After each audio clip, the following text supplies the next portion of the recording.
I welcome you all in our today's online session. Hope you all are fine and having good health. Am I hearable and is my screen visible to you guys or not? Please confirm.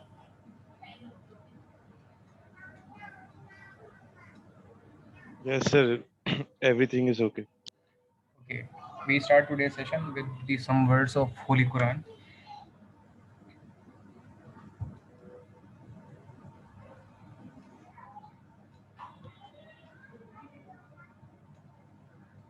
Then we further moving towards our power system protection, power system basic overview. Some scenarios are also related with power distribution, utilization, generation, transmission, and power system protection and distribution.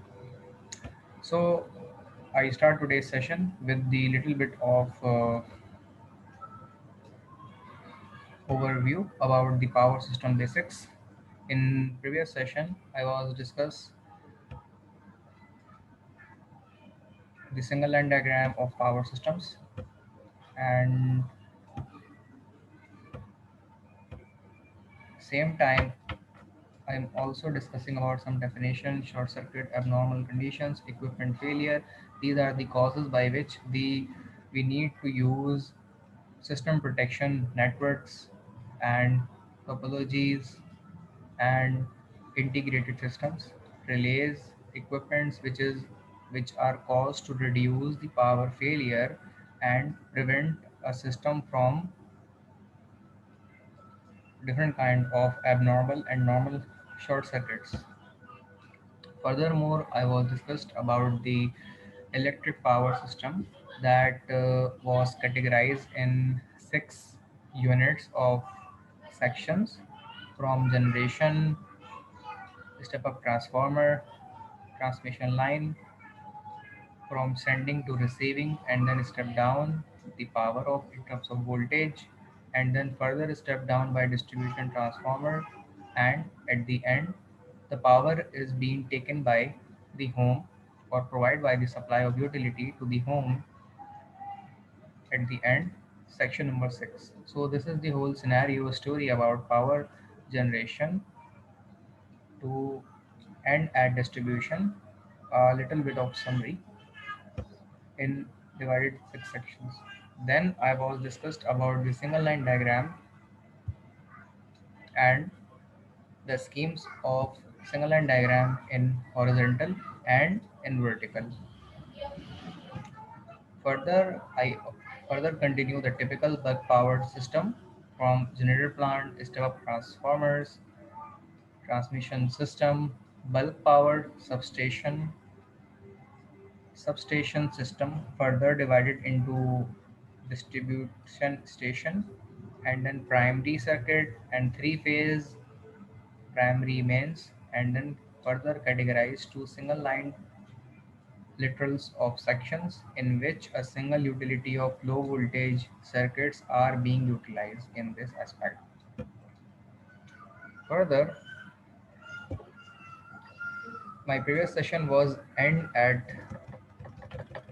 slide in which I was discussed that how 11 kV feeder provide the supply to the system of utilization from 11 kV bus to the GO switch, grid operator switch, grid operation switch, that is particularly normally on, and supply provided to the switch, it is normally switch on in nominal condition and nominal operations. Further, supply provided to the cable box to the underground cable, further it can be overhead cable, and then uh, 11 kV oil circuit breaker receive that particular contactor at this level, and then further provide to the current transformer of CT 50 by 5 CT of ratio, in which the current is in step down way. That's the reason a 50 ampere of current is flow through by this feeder of wire, which is provided to the 1000 kV of transformer. And another way we can say it is a 1 MVA of transformer. Then we further provide in this section, in this aspect. So I think it is clear with you guys that how the 50 amperes being through from this conductor of wire, because in a high tension line the current is low. Furthermore, after a step down of voltages from 11 kV to 400 volt, the current would be step up and voltage would be step down. And one thing which is, remember you guys, that the ratio of power is being same before and after. The difference between the component values is that the voltage and current ratio. Before the transformer, which is the primary side, the voltage is high but current is same, so it create a power, it is related with the power. And after the transformer, which we can say a primary side of transform, sorry, secondary side of transformer, we receive or we can convert a low voltage but current would be step up. And for the same side, uh, same scenario, the power ratio would be same, that is at primary side same as in the secondary side of the distributing station transformer. Now after that, main oil circuit breaker which is connected here provides supply to the CT of low tension circuit, at which voltage is low but current is high, which is 1200 by 5. At this level, the 400 volt of common bus is supplied to the 4 circuits, which is being driven by this line of ways. So, in some of the circuits, it is connected like 200 ampere by 5, and the circuit is being utilized to the some kind of inductive load and other kind of lightning loads that would be utilized by this way. And remember this thing, these are not same circuit, these are separate circuits, and it's a single line diagram, which is 400 volt oil circuit breaker provides supply to the consumer. It is not mandatory to use oil circuit breaker, you can simply use a miniature circuit breaker or molded case circuit breaker, air circuit breaker. So at this level, it is not mandatory to use the oil circuit breaker at this level. So I already provide the other solution as well. So the CD is connected here, which is 200 by 5 of ampere. Same scenario, some kind of CT is connected here, and the switch of supply of contactor utilize the kind of single phase load. Same scenario can be implemented at this level. Up till now, if you have any kind of question in this 11 kV feeder, which is transform the voltage of 11 kV to 400 volt from step down level, so you may ask the kind of question and resolve and ask your queries. I will answer the kind of question if you have in your mind till now. And if all the things are clear, sir I'll ये continue. Left right पे जो जी hello sir ये left right पे जो to consumer लिखा हुआ है sir ये मतलब सिंगल फेज है जी, ये सिंगल फेज है एक लाइन, ये एक अलग सिंगल फेज एक लाइन है, ये एक अलग सिंगल फेज एक लाइन है, ये एक अलग सिंगल फेज एक लाइन है। अच्छा सर अच्छा इसके अंदर जो मतलब पहली वाली है इसके अंदर ऑयल सर्किट ब्रेकर की रिक्वायरमेंट है वो तकरीबन पहले वाली से सेम ही है और लिखी नहीं है उसमें सेम ही जी होगी तकरीबन जी जी। अच्छा, ये डिपेंड करता है कि हम लोड कौन सा ठीक यूटिलाइज कर ठीक रहे हैं, उस हिसाब से हम सीटी लगाते हैं। अगर आपका लोड ज़्यादा है तो उसके मुताबिक सीटी आप लगाते हैं, और अगर लोड कम है तो उसके मुताबिक सीटी लगाते हैं। तो ये चीज़ भी एक सही समझ में आती है कि यहाँ पे सिटी जबकि हाई टेंशन है 50 एम्पेयर की, जबकि लो टेंशन पे 200 एम्पेयर की सिटी लगी, 200 बाय 5 और 50 बाय 5।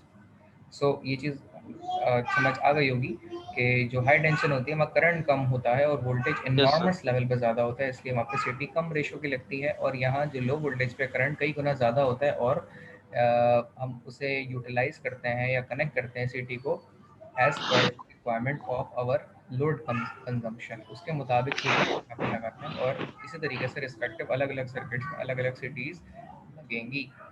और दूसरी बात यह है कि जो सर्किट यूटिलाइजेशन है, जैसे 1200 एम्पेयर अगर यहाँ से मैक्सिमम गुजर सकता है तो 1200 तक ही मिलेगा।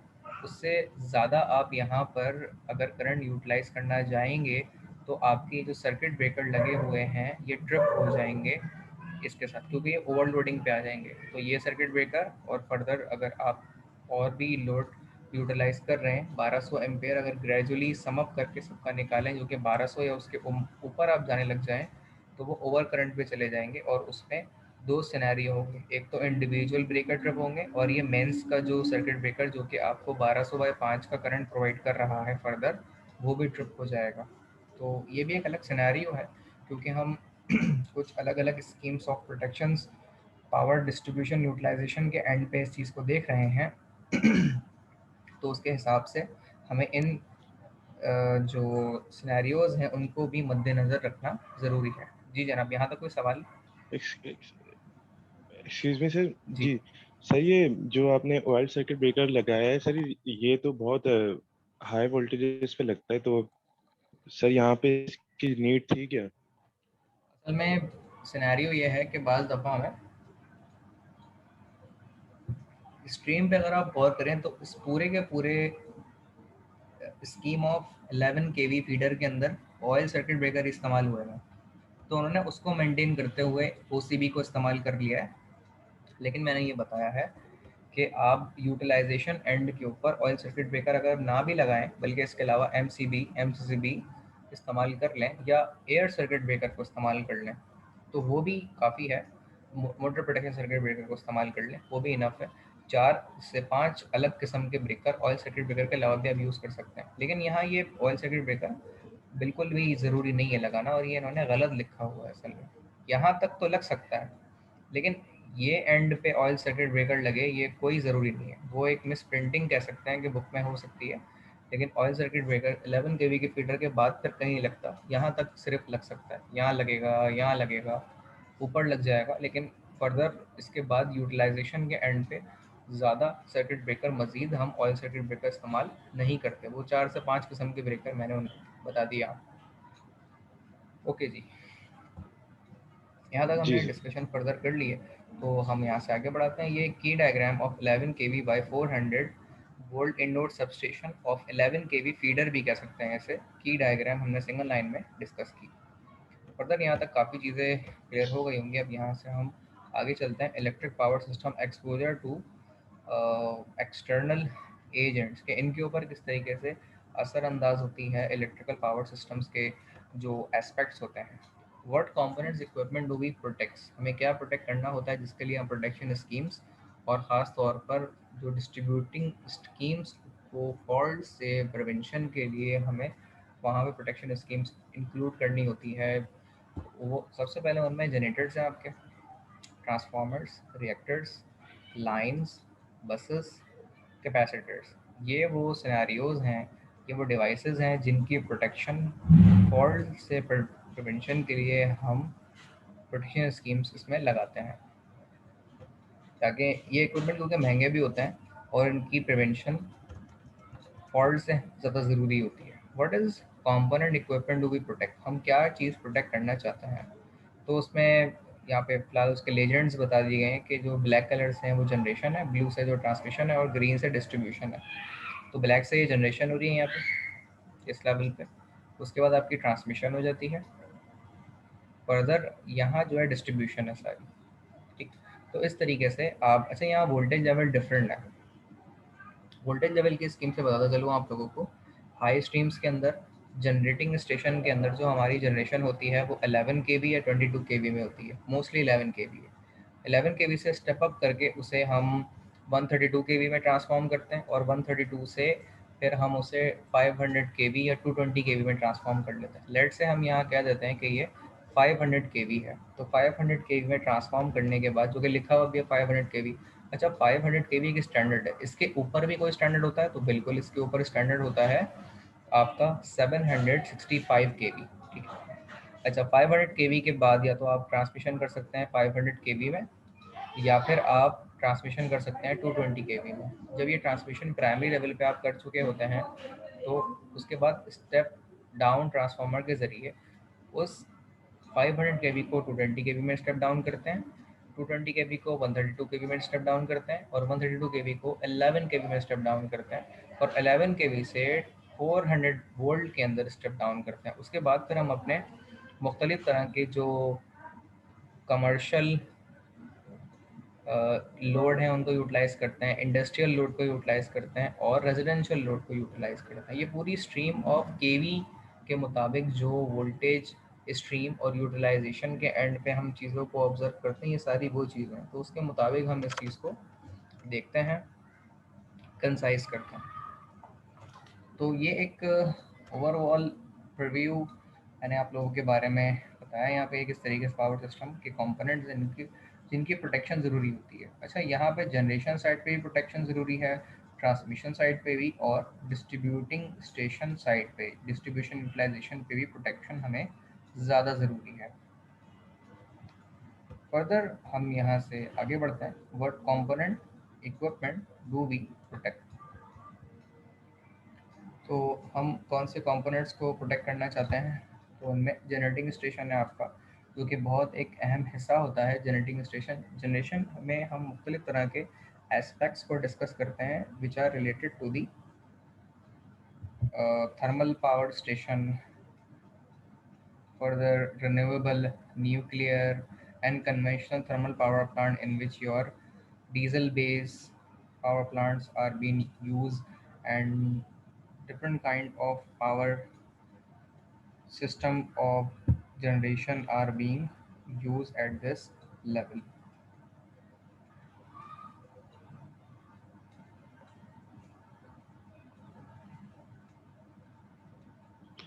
सर एक क्वेश्चन था सर, जैसे जो जनरेशन है जी। और वो सर एसी में हो रही है, और सर अगर हम डीसी जनरेटर लगाएंगे तो सर वो भी एसी में जनरेट करके उसको जनरेटर ही डीसी दे रहा है हमें, और लेकिन जनरेशन एसी में ही होगी हमेशा। जी, ये चीज़ ऐसे है, लेकिन हमारे जनरेटर जो कन्वेंशनली अब आ रहे हैं वो जनरेशन एसी में ही करते हैं। वो डीसी सिंक्रोनस जनरेटर कहलाते ज़रूर हैं, लेकिन उनकी generation at the end level पे भी एसी में ही हासिल हो जाती है। उसकी वजह ये है क्योंकि आगे हमें ट्रांसफार्मर लगा के उसे हाई वोल्ट में कन्वर्ट करना होता है, और ये बात ट्रांसमिशन में वाज़ेह तौर पर बताई जाती है कि अगर आप 11 केवी में जनरेशन कर रहे हैं, क्योंकि जनरेशन की मैक्सिमम स्ट्रीम भी जो है वो 11 केवी के बाद 22 केवी है और आखिर में 33 केवी। इससे ऊपर आप जनरेट तो कर ही नहीं सकते केवी के लेवल में। अच्छा, ये जो वोल्टेज है ना, ये लो वोल्टेज होता है। इनका करंट जो है 23,000 एम्पेयर, 40,000 एम्पेयर तक होता है, जिसका इनॉर्मस करंट होता है। तो इस लेवल के ऊपर अगर हम जनरेशन कर रहे होते हैं, तो ये जो जनरेशन आप देख रहे हैं इसको स्टेप अप करना ज़रूरी है। अगर सोचें डीसी में जनरेट कर लेंगे तो फिर उसे स्टेप अप कैसे करेंगे? सही। लेकिन इसका एक जवाब ये हो सकता है कि अगर आप डीसी में जनरेशन 11 केवी में लेट सपोज कर भी लेते हैं, तो उस डीसी को फिर आपने रेक्टिफाइड सॉरी इन्वर्ट करके एसी में कन्वर्ट करना होगा। तो एसी में जब आप उसे कन्वर्ट करेंगे तो ये चीज़ याद रखें कि आपको एक इन्वर्टर यूज़ करना पड़ जाएगा। फिर उसमें पावर इलेक्ट्रॉनिक्स के जो लॉसेस होते हैं वो सब हार्मोनिक लॉसेस होंगे, एडी करंट लॉसेस होंगे, फिर उसमें जो इंडक्टिव रिएक्टेंस लॉसेस होते हैं वो अलग आएंगे। तो डीसी सिस्टम्स के अंदर ये लॉसेस को ओवरकम करना ज़्यादा कॉस्ट इफेक्टिव नहीं रहता, आपका पैसा बहुत खर्च होता है। तो उससे बेहतर ये है कि आपको पता है कि एक ट्रांसफार्मर ही है जो कि स्टेप अप कर सकता है। डीसी में जो ट्रांसफार्मर हैं उनके स्टेप अप की एप्लीकेशंस बहुत कम है, तकरीबन ना होने के बराबर है। सिमिस ने कुछ सालों पहले एक डीसी ट्रांसफार्मर ज़रूर इन्वेंट कर लिया है, लेकिन वो बहुत महंगा है बनिस्बत इन कन्वेंशनल किस्म के सिस्टम्स जो आपके देख रहे हैं आप। इनमें जनरेशन एसी में होती है, एसी का ट्रांसफार्मर लगा हुआ, एसी की ट्रांसमिशन लगी हुई, एसी का डिस्ट्रीब्यूशन यूटिलाइजेशन, और एसी की utilization at the end level पे हो रही है। डीसी का कहीं जिक्र ही नहीं होता। लेकिन हाँ, जो डीसी ट्रांसमिशन है वो ज़रूर इस्तेमाल होती है, क्योंकि एसी ट्रांसमिशन में जो आपके लॉसेज हैं वो कई गुना ज़्यादा होते हैं। अगर आप सर ट्रांसमिशन, आवाज बिल्कुल भी सही नहीं आ रही, अटक अटक के आ रही है। क्या मेरी आवाज़ सही नहीं आ रही? बाकी लोग कंफर्म करेंगे। हाफिज साहब, शेरोज, सर सही आ रही है, बस मेरे पास आवाज़ भी तो सही सही आ आ रही रही है। सही आ रही है? अब मेरे भाई आपके पास सही। शायद मसला है, बाकियों को तो सही आ रही है आवाज़। अपने नेटवर्क को थोड़ा आप देखें। सर आवाज बिल्कुल चले गई है, आवाज नहीं आ रही आपकी सर। नहीं, मैं वैसे तो अभी चुप हो गया था क्योंकि आप बोल रहे थे, लेकिन मैं ये कह रहा हूँ कि आपके एंड पे नेटवर्क का इशू है, बाकी बच्चों को आवाज़ आ रही है मेरी, बाकी स्टूडेंट्स को आवाज़ आ रही है। आप या तो डिस्कनेक्ट करके दोबारा कनेक्ट करें, होपफुली वो सही हो जाए, लेकिन मैं बाकी लोगों को मेरी आवाज़ सही आ रही है, रिकॉर्डिंग बिल्कुल सही चल रही है और नेटवर्क मेरा बिल्कुल सही है। आप डिस्कनेक्ट करके दोबारा कनेक्ट करके देखें, होपफुली आपके एंड से मसला रिजॉल्व हो जाएगा।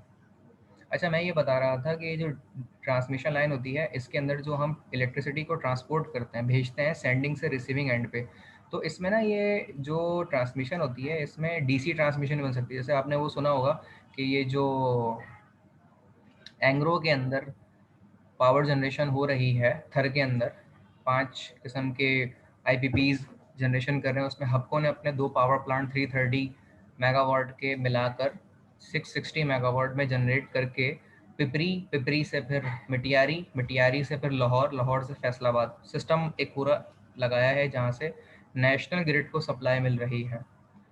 तो ये जो मिटियारी से लाहौर की लाइन है नेशनल ग्रिड को कनेक्ट करने के लिए, इन्होंने यहाँ पे सीपैक के ताबुन से एक डीसी का ग्रिड लगाया है, जिसमें आपकी थर से इलेक्ट्रिसिटी जो जनरेट होती है आपको पावर प्लांट के 2 प्लांट के ज़रिए से 660 मेगावाट में, वहाँ से इलेक्ट्रिसिटी पिपरी आती है, पिपरी से फिर मिटियारी, मिटियारी में डीसी ग्रिड लगा हुआ है जो कि 660 केवी के अंदर आपकी ट्रांसमिशन लाइन एसी से डीसी में कन्वर्ट करते हैं रेक्टिफायर के ज़रिए, और फिर वहाँ से डीसी से सेंड करते हैं। मिटियारी में लगा हुआ है ये, ठीक है।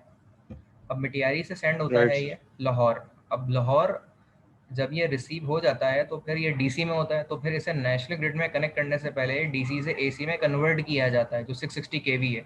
और ये याद रखें, नेशनल ग्रिड के जो केवी वोल्टेज हैं वो एसी हैं और 500 केवी है, और डीसी के कितने आ रहे हैं, डीसी के आ रहे हैं 660 केवी।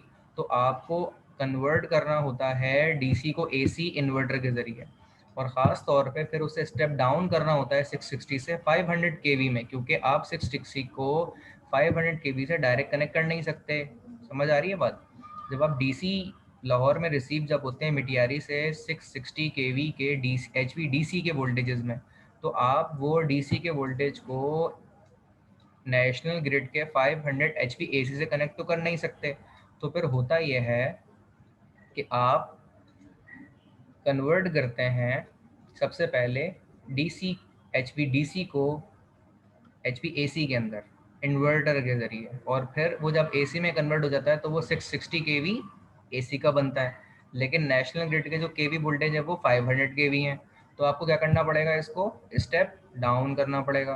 तो आप 660 केवी को एचवीएसी से डाउन करते हैं स्टेप 500 केवी में, और फिर उसे नेशनल ग्रिड से कनेक्ट करते हैं। इस तरीके से आपकी थर से जो पावर जनरेशन हो रही है, पिपरी, पिपरी से मिटियारी, मिटियारी से लाहौर, लाहौर से फर्दर फैसलाबाद, और इस तरीके से ये आगे चीज़ फुलफिल हो रही है। क्या ये बात यहाँ तक समझ आ जाती है कि डीसी का इंटरफेरेंस सिर्फ इस लिंक में हम दे रहे हैं, इस लिंक में। बाकी जनरेशन एसी में है, ट्रांसफार्मर एसी में है, यहाँ भी एसी में दे रहे हैं, लेकिन यहाँ से यहाँ जो ट्रांसपोर्टेशन है वो डीसी की जाती है, फिर आपको कन्वर्ट किया जाता है दोबारा से एचवी एसी में, और फिर आप यहाँ से एसी में देते हैं। यहाँ पे एसी एसी एसी यूटिलाइजेशन है करंट की। समझ रहे हैं इस बात को सब लोग? कोई सवाल यहाँ तक किसी का है तो पूछ लीजिए। जी सर, समझ आए। ठीक है जी। अच्छा, अब एक चीज़ और मज़ीद भी है कि ये जो एच की ट्रांसमिशन लाइन है ये अब लगना शुरू हुई है। समझ आ रही है बात? एच की ट्रांसमिशन लाइन जो है ये अब लगना शुरू हुई है, और ये कहाँ कहाँ लग रही है, कोई बताएगा? जी जनाब। सर एक तो आपने अब जो अभी बताया एंग्रो का, जी, वहाँ उसके अलावा तो सर मुझे पता नहीं। चलें बाकी लोगों से आउटपुट लेते हैं भाई। एच की ट्रांसमिशन लाइन और कहाँ लग रही है, कोई बताएगा मेरा भाई?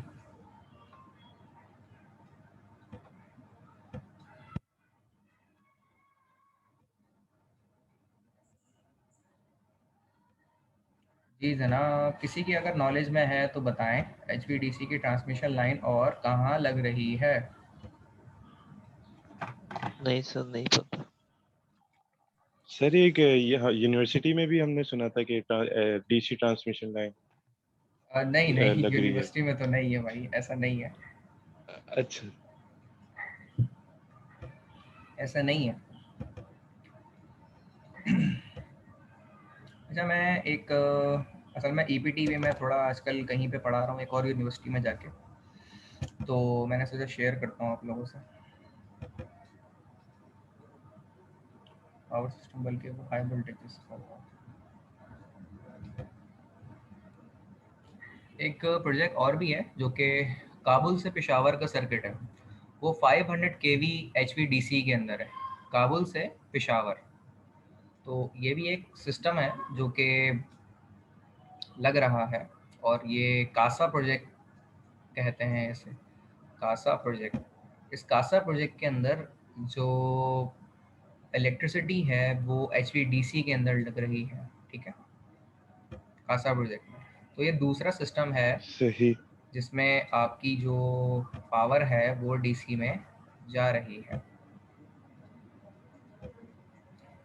तो मैं थोड़ी देर में सर मतलब उसमें भी मतलब वही काम है ना कि बीच के अंदर से जो ट्रांसमिशन लाइन के लॉसेस कम करने के लिए बस डीसी लगाई है, मतलब कि बिल्कुल जनरेशन तो सिर्फ वही हो रही है ना एसी में। बिल्कुल बिल्कुल, ये यही चीज़ मैं कहना चाह रहा था, जो आप समझ गए हैं बिल्कुल। डीसी ट्रांसमिशन का बेसिक बेसिक मकसद यही होता है कि ये जो आप डीसी में ट्रांसमिशन करें, सबसे अहम चीज़ ये है कि एसी के अंदर इलेक्ट्रिसिटी जो ट्रांसपोर्ट की जाती है उस कितनी तारों में की जाती है, 3 तारों में, ठीक है, अगर सिंगल सर्किट है। लेकिन सिंगल सर्किट नहीं होता, बल्कि डबल सर्किट, बाज़ दफ़ा तो 3-4 सर्किट होते हैं। तो एक सिंगल सर्किट की बात करें तो उसके अंदर 3 केबल इस्तेमाल होते हैं, L1 L2 L3। सब एग्री करते हैं इस बात से? Yes sir. Yes sir.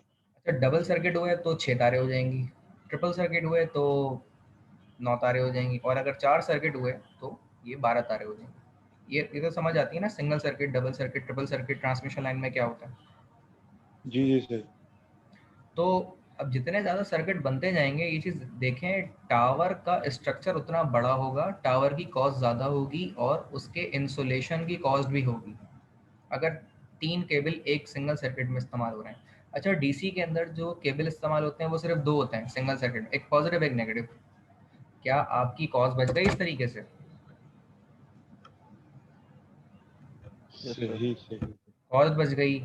और दूसरा, सिर्फ कॉस्ट नहीं बच रही है, अब आप देखिए कहाँ कहाँ तक कॉस्ट बचती है। ये पूरा स्ट्रक्चर जो आप लगाते हैं, ये कम से कम कुछ 400 किलोमीटर, 500 किलोमीटर का तो होता ही है ऑन एवरेज। तो 500 किलोमीटर तक टावर जो आपका लगेगा, उनमें पूरे के पूरे एक केबल की कॉस्ट, सिंगल सर्किट की बात कर रहा हूँ फिलहाल, उसके इंसुलेशन की कॉस्ट, और टावर के अंदर जो आप 3 सेक्शन की जगह बनाते हो उसकी जगह 2 सेक्शन जगह बनानी पड़ेगी 2 केबल को ट्रांसपोर्ट करने के लिए। तो आपकी ओवरऑल कॉस्ट कितनी ज़्यादा बच जाएगी अगर आप इस्तेमाल करेंगे एचवीडीसी को, ठीक। तो मैं स्क्रीन, ये सर मुझे जी सर अगर जैसे आपने कहा वो सिमेंस ने डीसी ट्रांसफार्मर्स बनाए लेकिन वो बहुत ज़्यादा एक्सपेंसिव है। जी। अगर सर इस पे और काम हो जाए और ये ट्रांसफार्मर्स जो हैं वो इकोनॉमिकल मतलब जो एसी की रेट पर आ जाए, तो बिल्कुल सर बिल्कुल। ये डीसी ट्रांसमिशन कैप्चर कर लेंगे एसी जी ट्रांसमिशन को सर मतलब। जी जी। अच्छा, ये बहुत बेहतरीन सवाल है और मैं इसका जवाब ज़रूर देना चाहूँगा, क्योंकि मुझसे किसी ने अब तक पूछा नहीं है जवाब सवाल ये। लेकिन मेरे दोस्त, एक चीज़ जहन में ये रखें, आप जो ये सोच रहे हैं ना कि ये एक इकोनॉमिकल कॉस्ट में ट्रांसफार्मर्स आ जाते हैं, ये कर देंगे, मुझे ये तो बताएं कि पूरा नेशनल ग्रिड का जो सिस्टम लगा हुआ है पूरे पाकिस्तान में, वो एसी का है या डीसी का है? एसी का सर। एसी का है। तो आप कितनी जगह, कितने ट्रांसफार्मर, कितना ग्रिड का पूरा टावर स्ट्रक्चर, इस सबको आपने कितना चेंज करना पड़ जाएगा? क्या हम इतने कर्ज में होने के बावजूद इस कॉस्ट को बेयर कर सकते हैं कर्ज लेके?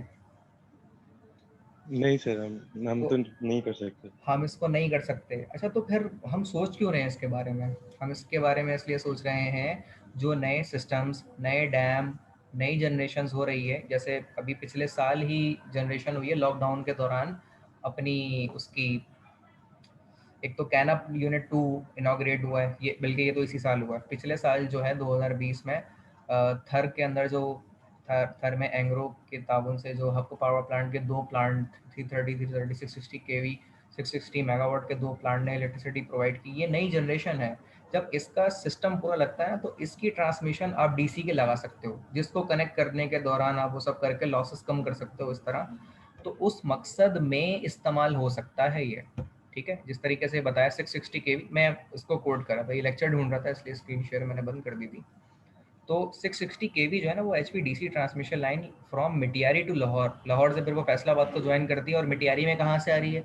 मिटियारी में आ रही है पिपरी, पिपरी से पीछे करो तो थर एंग्रो की तरफ जाती है। थर एंग्रो, पिपरी, मिटियारी, लाहौर और फिर फैसलाबाद। ये पूरा प्रोजेक्ट जो है ये चाइना पाकिस्तान इकोनॉमिक कॉरिडोर की तरफ से किया जा रहा है, जो कि 660 केवी के अंदर। और नेशनल ग्रिड के 500 केवी हैं हमारे वोल्टेज, सॉरी 500 केवी। इसी तरीके से जो एक और प्रोजेक्ट है HVDC का transmission line from Kabul to Peshawar, Kabul से पेशावर की एक HVDC ट्रांसमिशन लाइन हमारी एक लगी हुई है, वो कासा प्रोजेक्ट है। इसका स्टैंड फॉर मुझे याद नहीं है, मैं किसी दिन बता दूंगा, उन्हें ढूंढ के मुझे बता दिया आप लोग आज ही। तो कासा प्रोजेक्ट के अंदर ये एक सेकंड प्रोजेक्ट है हमारा, जो कि HVDC का 500 केवी का लगा हुआ है। और ये भी कंपैटिबल। अच्छा मुझे बताएं कि 660 केवी को कनेक्ट करना आसान है या 500 केवी HVDC को कनेक्ट करना आसान है? सर 660 केवी को आसान है सर। नहीं नहीं, गलत बता रहे हैं आप। देखें, जब आप 660 केवी के अंदर HVDC में कर देते हैं पूरी ट्रांसपोर्टेशन इलेक्ट्रिसिटी की ट्रांसमिशन लाइन में, फिर 660 में कर देंगे, तो आपको करना ये पड़ता है कि ये जो 660 केवी की ट्रांसमिशन लाइन है इसको आपने पहले सबसे पहले तो डीसी में से एसी में कन्वर्ट करेंगे। डीसी से एसी में कन्वर्ट करेंगे तो क्या इसको डीसी HVDC 660 को जब HVAC 660 केवी में ट्रांसफॉर्म करेंगे तो HVAC 660 को क्या आप नेशनल ग्रिड से कनेक्ट कर सकते हैं? हाँ या नहीं? नहीं सर, क्यों? वैसे उसके वोल्टेजेस सेम नहीं है क्योंकि नेशनल ग्रिड के 500 केवी है। जी जनाब, तो अब समझ आई कि हम इसको कनेक्ट करना हमारे लिए ज़्यादा दुश्वार है बनिस्बत इसको कनेक्ट करने के लिए ज़्यादा आसान है, क्योंकि ऑलरेडी 500 केवी में HVDC की ट्रांसमिशन लाइन लगी हुई है। तो आप करेंगे क्या कि HVDC की ट्रांसमिशन लाइन को क्या करेंगे, कन्वर्ट करेंगे HVAC में। तो 500 केवी से 500 केवी रही तो आपको स्टेप अप या डाउन नहीं करना, बल्कि डायरेक्ट कनेक्ट करेंगे आप AC में कन्वर्ट करने के बाद। समझ रहे हैं? राइट सर, सही। जी लेकिन सर। लेकिन बाज़ जगहों पे ना ट्रांसफार्मर हमें कनेक्ट करना पड़ जाता है, क्योंकि बाज़ दफ़ा वोल्टेज रेगुलेशन और जो स्टेपिंग और क्या कहते हैं टैपिंग्स, इनका फ़र्क बाज़ औक़ात आ जाता है। वोल्टेज रेगुलेशंस कम ज़्यादा वोल्टेज, तो बैलेंसिंग के लिए हम सेफ साइड ट्रांसफार्मर कनेक्ट करते हैं। लेकिन वो 500 किसी भी लेवल को 500 लेवल में बस नॉर्मल रखने के लिए इस्तेमाल होता है। लेकिन इसके लिए स्पेसिफिकली हमें 660 टू 500 केवी में ट्रांसफॉर्म स्टेप डाउन करना पड़ेगा। तो इन दोनों में ये फ़र्क है। तो फिलहाल ये तो एक अलग बात कर दी, लेकिन बताने का मकसद ये था कि दो सिस्टम लगे हुए हैं पाकिस्तान में, जो जिसमें HVDC ट्रांसमिशन लाइन, और जिस तरह हाफिज़ साहब ने भी बताया कि लॉसेस को कम करने के लिए HVDC की तरफ हम जाते हैं। और ख़ास तौर पे जो ट्रांसमिशन लाइन में चोरी इंडस्ट्री करती है, अब देखें इंडस्ट्री अगर कुंडा लगाती है, जैसे कुंडा लगाना थोड़ा मुश्किल होता है ट्रांसमिशन लाइन में, लेकिन अगर चोरी की जाती है तो सोचें सारी जो पूरी कन्वेंशनल नेशनल ग्रिड लगा हुआ है ना 500 केवी टू 20 केवी का लगा हुआ है, अब चोरी करने के लिए आपने ना उसमें तारे लेट से लगाने की कोशिश करी, तो आपको सबसे पहले तो करते ये थे कि इसको स्टेप डाउन ट्रांसफार्मर के जरिए कर लिया करते थे।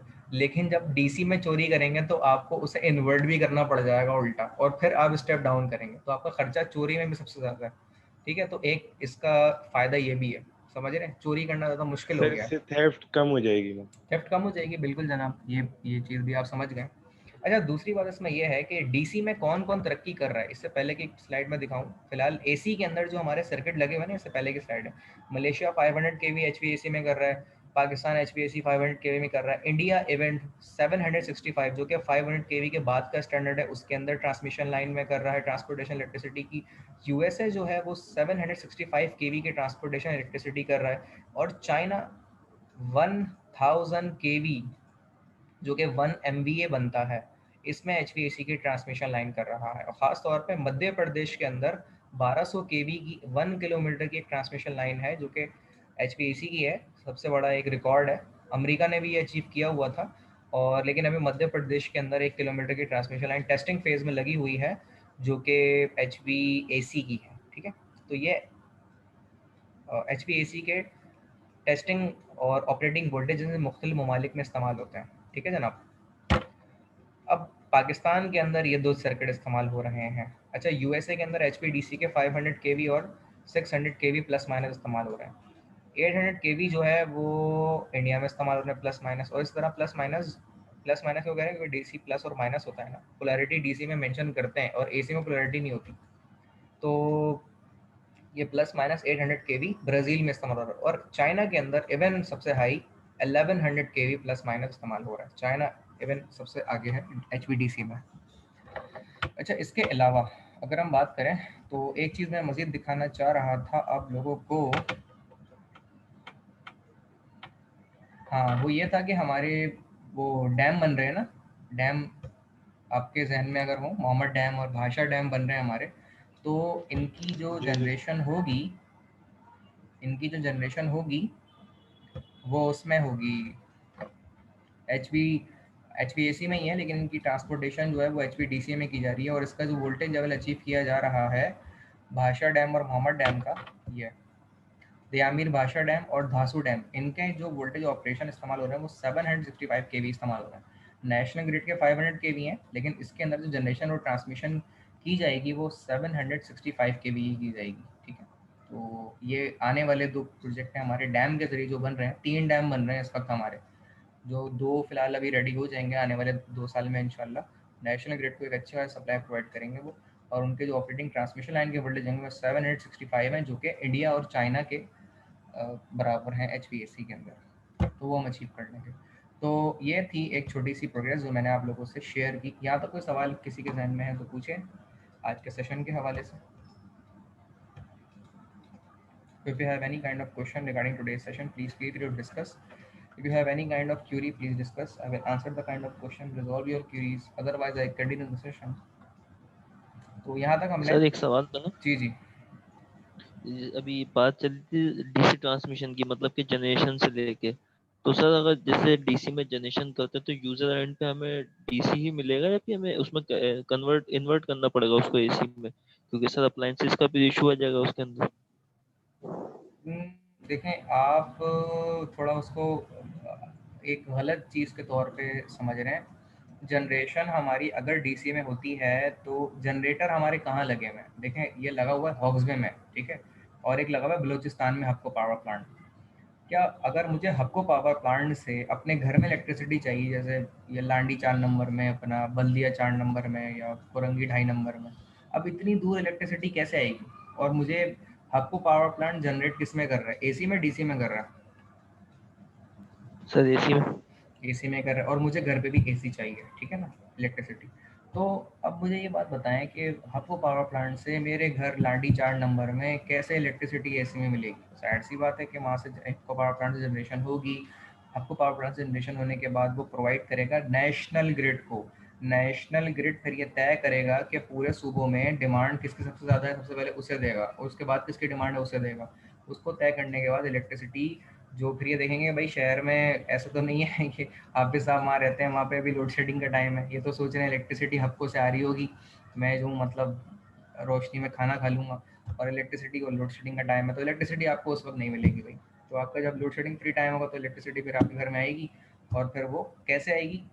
किसी ग्रिड के ज़रिए। ग्रिड से फिर वो स्टेप डाउन होगी सब स्टेशन, सब स्टेशन के बाद फिर वो इलाके में जो डिस्ट्रीब्यूटिंग स्टेशन है वहाँ आएगी। डिस्ट्रीब्यूटिंग स्टेशन से फिर आपके एंड तक वो पहुँचेगी, और वो भी 3 फेज़ से, फिर आप एक फेज़ और न्यूट्रल लेके घर में यूटिलाइज़ करेंगे। तो वो इतनी दूर से इतनी ट्रैवलिंग होती हुई आप तक पहुँचती है। तो ये सब मामला इसमें है। जनरेशन अगर मैं डीसी में कर लूँगा तो सबसे बड़ी प्रॉब्लम ये है कि ट्रांसफार्मर मेरे पास जो ज़्यादातर ग्रिड सबस्टेशन मौजूद हैं सारे एसी के हैं, तो इनको मैं डायरेक्ट डीसी तो नहीं दे सकता, तो मुझे डीसी से एसी में कन्वर्ट करना पड़ जाएगा। या फिर जो जनरेटर होते हैं अगर वो डीसी जनरेट भी कर रहे होते हैं तो उनके एंड पे कम्यूटेटर लगा होता है। तो कम्यूटेटर जो मशीन में पड़ा होगा आपने पावर जनरेशन में, कम्यूटेटर की खासियत ये होती है डीसी जनरेटर के अंदर या सिंगुलर जनरेटर के अंदर कि वो डीसी जनरेशन को एसी में कन्वर्ट करता है और एसी 3 बेस में कन्वर्ट करता है। उसके बाद स्टेप अप ट्रांसफार्मर इस्तेमाल किया जाता है, फिर ट्रांसमिशन से गुजारा जाता है, फिर ट्रांसमिशन गुजरने के बाद डिस्ट्रीब्यूटिंग स्टेशन के ऊपर वो आता है, फिर वो मुख्तलिफ तरह के जो कंज्यूमर हैं वो कमर्शियल, इंडस्ट्रियल, रेजिडेंशियल, उनको प्रोवाइड किया जाता है, और इस तरीके से इलेक्ट्रिसिटी हम तक पहुंचती है। क्लियर है यहाँ तक हाफिज़ साहब? Yes sir. क्लियर। यहाँ तक हमारा ये सेशन जो है एंड हो रहा है। इस सेशन को हम दोबारा कंटिन्यू करेंगे with the same link which I already discuss share with you guys in WhatsApp group. So session को ज्वाइन करिएगा। ये सेशन यहाँ पर 1 मिनट का